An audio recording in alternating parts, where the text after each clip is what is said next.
In Full Zoom is presented to you by Calvo Enterprises, Inc.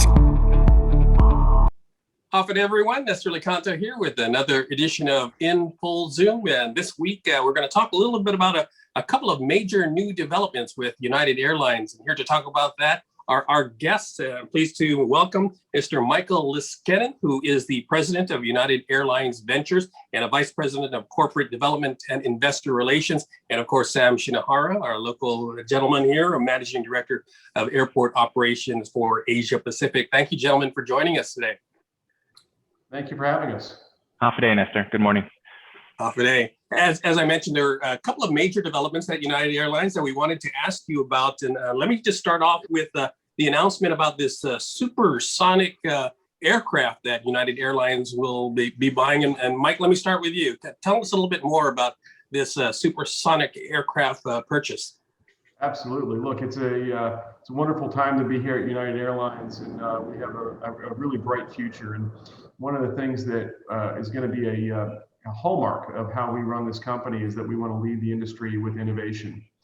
We've got customers in some of the biggest cities in the world, biggest business cities in the world. We want to bring innovation to give them even more travel options. We're doing that with Boom Supersonic to shorten times across the Atlantic and the Pacific eventually, and certainly working very hard to help get some of our customers out of congested cities with electric vertical takeoff and landing vehicles with the Archer purchase agreement. So I'm really excited about that. There's more to come, but two big announcements here in recent months.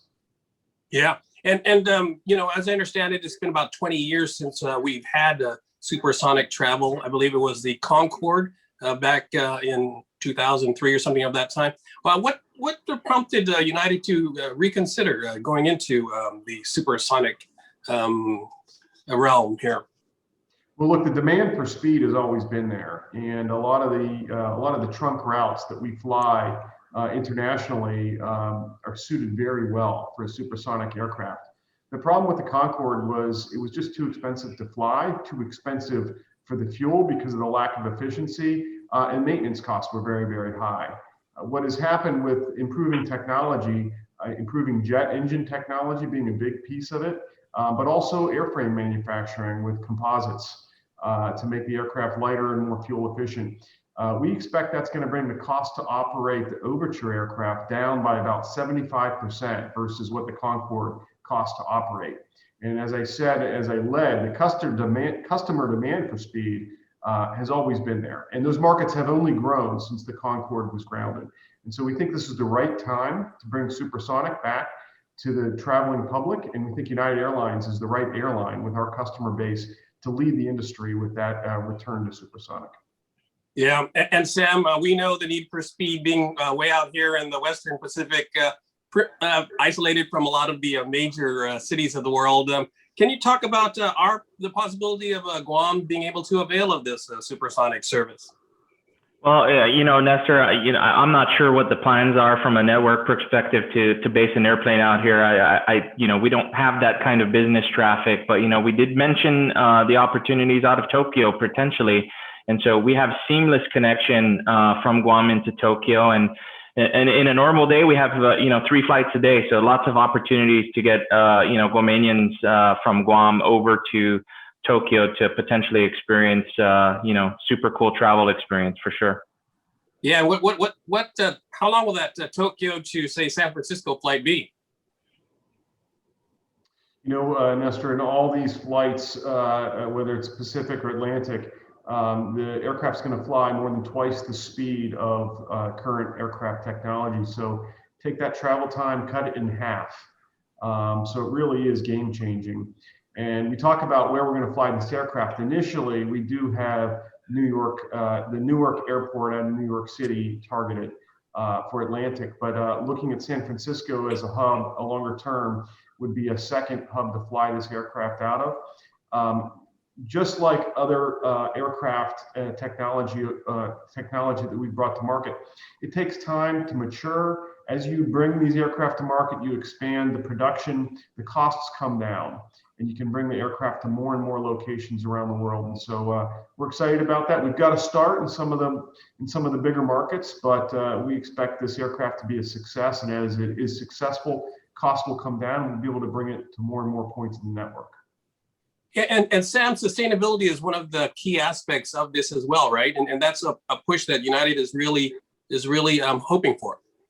Yeah, we're pushing the sustainability message very hard across the globe everywhere, Nestor, and even in our small part of the world, doing our best to contribute wherever we can, and simple stuff like making sure we're flying a smart route plan to make sure we're burning less gas, but at newer airplanes and all of these different types of innovative technology is certainly going to propel us to the next step for sure. Yeah. And Michael, we mentioned that there's two major developments with United recently, and you are front and center on that second announcement, and that United Airlines has announced a new venture capital type firm. Yeah, we have a new corporate venture fund. It's called United Airlines Ventures, and this is a really important tool for United Airlines in accelerating innovation. And so you saw what we did with Archer. You've seen, we're talking about the Boom announcement. This venture fund is going to allow us to continue to kind of scour the earth for innovative companies that can bring technology that will help improve the customer experience at United Airlines. Sometimes that will be new innovative aircraft. Sometimes that may be sustainable aviation fuel technology, additional plants to increase the supply, because we certainly need a lot more supply to meet the growing demand for SAF. And sometimes it might just be a technology company that helps us integrate maybe eVTOL. So, if you think about right now how Uber gets you to the airport and many of our locations, well, we have a vision that in time, you'll be able to go to your app and not say you want to go from New York City to London, but you want to go from the Tribeca heliport to a certain location in London, and we want to make that travel experience seamless for our customers, where they get in a Archer Maker aircraft, takes it into security at Newark Airport, maybe LaGuardia Airport, and then you get onto your supersonic aircraft, you get over to London, and then you reverse the course, and door-to-door travel time cutting it more than half with these two technologies. But those will be the three verticals that UAV is focused on. Yeah, and as part of your job to try and identify these investment opportunities? It's going to be a big priority, and we have a great team here at United Airlines that will be very focused on identifying, investing in, partnering with these innovative startup companies. In Full Zoom is presented to you by Calvo Enterprises, Inc. GU Self-Storage, conveniently located near the Harmon McDonald's. We offer affordable rates, online payments, and auto bill pay for your convenience. Plus gate access daily from 6 a.m. to 9 p.m. Call us today at 648-7867 for more information. In Full Zoom is presented to you by Calvo Enterprises, Inc. Since I have you guys here, there is some high-arching topics that I wanted to get to ask you about. I was reading a McKinsey report. You guys are familiar, of course, of McKinsey, leading global management firm. And one of the first points that they brought up was that leisure trips will fuel the recovery. Mike, what's your thoughts on those? I think that's it's a little bit of a late message, because what I would tell you is that the leisure demand has already exceeded 2019 leisure demand in many of our markets. It's just off the chart demand. There's pent up demand for travel. It's just human. It's human nature. We want to get out and travel and see the world. And so you can see that in the leisure markets. Whenever the borders open, whenever the states open borders, allow travel. Hawaii is just completely slammed right now. You can't find hotels and rental cars because it is so slammed. We're starting to see that happen in the business markets, and that's not what the McKinsey report says. In fact, many, I would say the consensus out there is that business demand, maybe it would be slower. In fact, maybe it would come back and it wouldn't come back at 100%. Tell you the evidence that we're seeing from bookings, and as those markets open up, is that business demand is coming back like a hockey stick. And so really excited, bright future for the industry, really bright future for United. And those naysayers out there that said the travel because of the pandemic was going to be permanently depressed are being proven wrong. And that is becoming more and more clear every day. And Sam, how does that apply to Asia Pacific? Because as I understand it, that it has always been that business travel was kind of the profit center for airlines. But how does it that relate to Asia Pacific? Yeah, well, hey, Nestor, specific to Guam, 98% of our traffic is leisure traffic, right? And so we're a beach destination to all of these Asia countries. And so, our bread and butter is Japan, and, not for the challenges that Japan is seeing and, our slow ramp up in terms of quarantine and all of these other measures here on the island. I think we would be in the same situation as Hawaii. So we're a prime destination for Japanese tourists. We're easily on that top 10 list. I think we're going to have a robust recovery. I think it's going to be a slow ramp up, but when it comes back, it's going to come back fast and quick, towards the balance of this year. As soon as, these Asian countries can figure out how to get more vaccinations into arms of people, and they can fix the return protocols on their end, Guam's well positioned to recover well. That's our hope. And so, today in today's economic forum, I'm pleading with the team here to find a way to get Guam to take the first step in opening those doors and making it clear what our quarantine and our protocol is, so that we could start the dance, if you will, with our source markets and get some visitors populating the hotels here.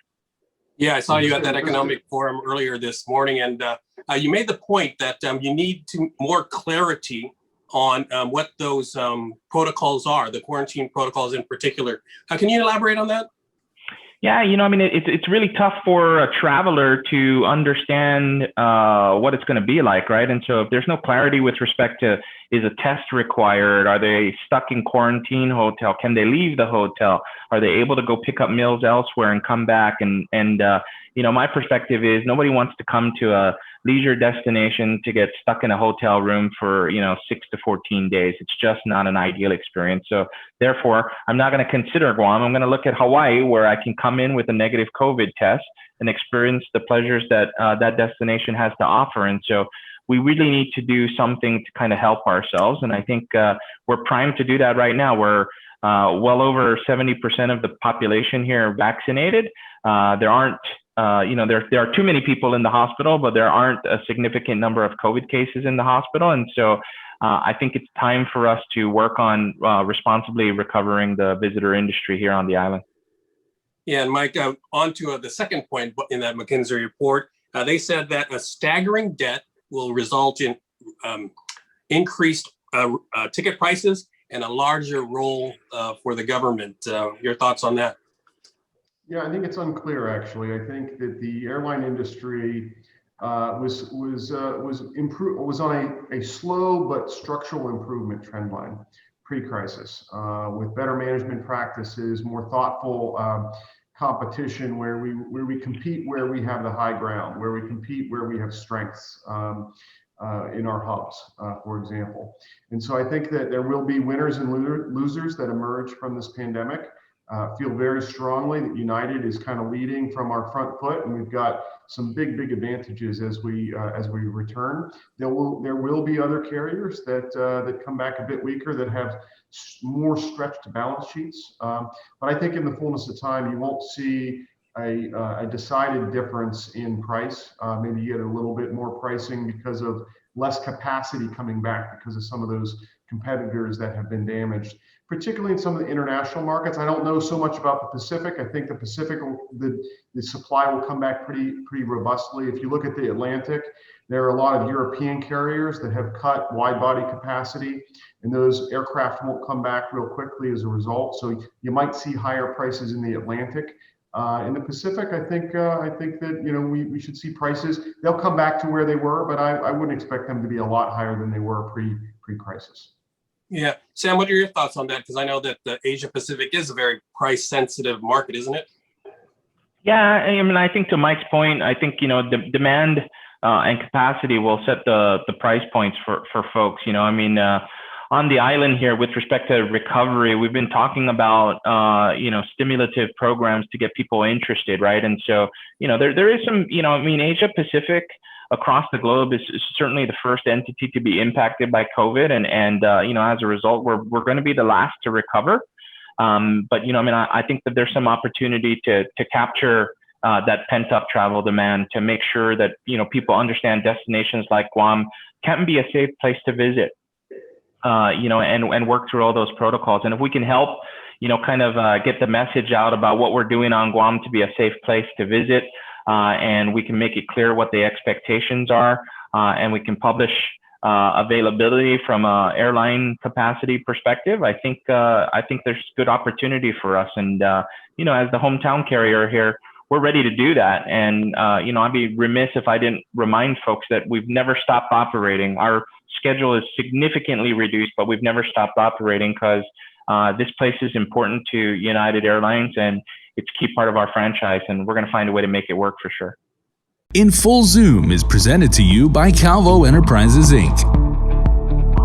GU Self-Storage, conveniently located near the Harmon McDonald's. We offer affordable rates, online payments, and auto bill pay for your convenience. Plus gate access daily from 6 a.m. to 9 p.m. Call us today at 648-7867 for more information. In Full Zoom is presented to you by Calvo Enterprises, Inc. And Mike, another point from the McKinsey report had to do with, and I think you touched on this a little bit earlier, greater disparity in airline performance post-pandemic. In other words, those that can will, and those that can't won't be able to. Talk a little about what that means. Well, it means that there are a number of carriers that they were slow, reluctant to realize the depth and the likely longevity of the pandemic. And therefore, with that slow reaction, they lost more money, they created more debt, and they grounded many aircraft in a permanent way. Those aircraft are going to have a hard time coming back. There are other airlines, and I'll put United at the top of the pack, where we saw the pandemic. We realized it was going to be global. We talked about it first in front of investors at a JP Morgan conference very early in the crisis, and we made very aggressive moves to protect the business for the long term.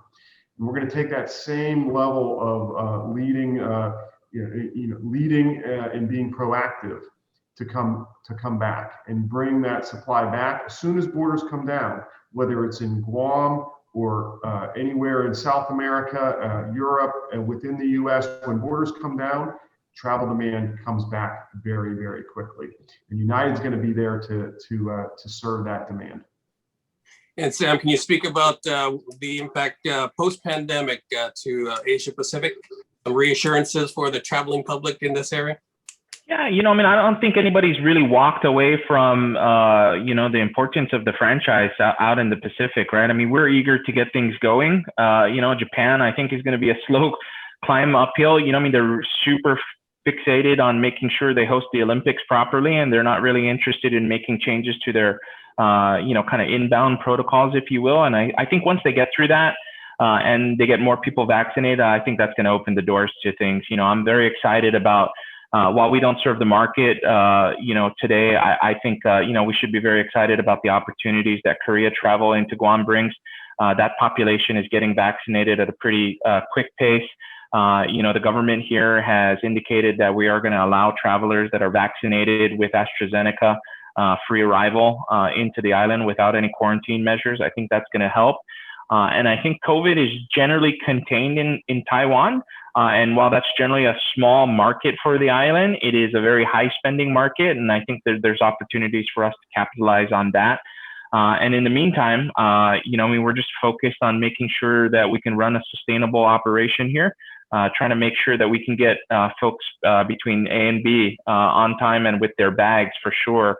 And as seamless a transit either through Honolulu or Narita as possible for folks. And we're seeing a little bit more local traffic kind of in and out. Our Honolulu flight's doing much better than it was. The loads have come back a little bit. I think that some of that is organic with respect to summer traffic and kids coming back home and families here now vaccinated and comfortable venturing into the United States for a little bit of a holiday. And so hopefully that's good positive signs for the fall here on the island. Yeah, and finally, Mike, from that McKinsey report, it talked about freight and proceed with caution, bring it back slowly. Your thoughts on that? I'm sorry, I think I heard you said freight, the freight market? Yes, freight. Uh-huh. Yeah, I mean, look, the freight market is something that we can be really proud of at United Airlines, in that we have been leading in flying a lot of our passenger aircraft as freighter aircraft throughout the crisis. You know, a lot of the freight that travels around the world, particularly in the Pacific, travels in the belly of our passenger aircraft. And when those passenger flights ended, all of that capacity went away. And we certainly realized that the demand for that freight wasn't going to go away. And so we started flying freight-only aircraft. Now, as passenger traffic rebounds, you'll have more capacity there in the bellies, and we'll gradually then pull down the freight-only flights. But there's no evidence. In fact, it's not a matter of freight demand waning. It's a matter of some of the supply coming back that is a byproduct of passenger flights. So I'd say steady as she goes. We'll be thoughtful about how we meter back that freight only flights, but it will still be a big part of United's business. In Full Zoom is presented to you by Calvo Enterprises, Inc. GU Self-Storage, conveniently located near the Harmon McDonald's. We offer affordable rates, online payments, and auto bill pay for your convenience. Plus gate access daily from 6 a.m. to 9 p.m. Call us today at 648-7867 for more information. In Full Zoom is presented to you by Calvo Enterprises, Inc. Yeah, and Sam, obviously freight is very important to the business for United's business out here in Asia Pacific. Your thoughts? Yeah, I mean, hey, Mike hit on the salient points for sure. You know, I mean, not without freight, we certainly wouldn't be having a daily flight between Guam and Honolulu through this pandemic, right? That's really saved us. It's really, you know, I mean, we talked before, Nestor, about the lifeline, you know, aspect of our business, right? And so whether it's getting food and medicine into the island or the U.S. Postal Service goods into the island, you know, United's played a big role in that. And that's coupled with the fact that, you know, Mike hit on the big Asia Pacific freight activity. A lot of that freight activity, especially in and out of China and, you know, kind of across Asia, because of inbound border situations, Guam played a pivotal role in being able to facilitate those missions. We did tech stops here. We did a crew change here. You know, we boarded, you know, gas and things of that nature onto the airplane. And so, you know, we really, our strategic location, our infrastructure made all of those missions, you know, possible. Not for that, we might have been some of the other carriers who might have had to turn away some of that business. And because of Guam's strategic location, we were able to facilitate a lot of that. So really proud of that for sure. All right, we've only got a couple of minutes left. I wanted to circle back to the main points of why we are doing this interview. And let me start with you, Sam, just your final thoughts on the supersonic travel. Yeah, you know, I mean, hey, I'm excited about it. It's a couple years away, or you know, a long ways off. But you know, I think it's something to be excited about for sure. I think it takes us into the next phase of what travel potentially looks like, and I think it creates, you know, great opportunities, and to be able to offer this to our traveling public in this part of the world, I think is a super cool thing. And you know, we're gonna connect people to a great service for sure. And you know, stay tuned for more positive things happening in our business. We're working really hard to recover in this part of the world, and doing so, you know, very, very mindfully, and trying to do it in a very, very smart way from a sustainability perspective for sure. All right, and Mike, we'll wrap it up with you and talk a little bit more about the Corporate Venture Capital Fund. Yeah, thanks, Nestor. And look, we're really proud of our partnership with Boom Supersonic. We're really proud of our partnership with Archer.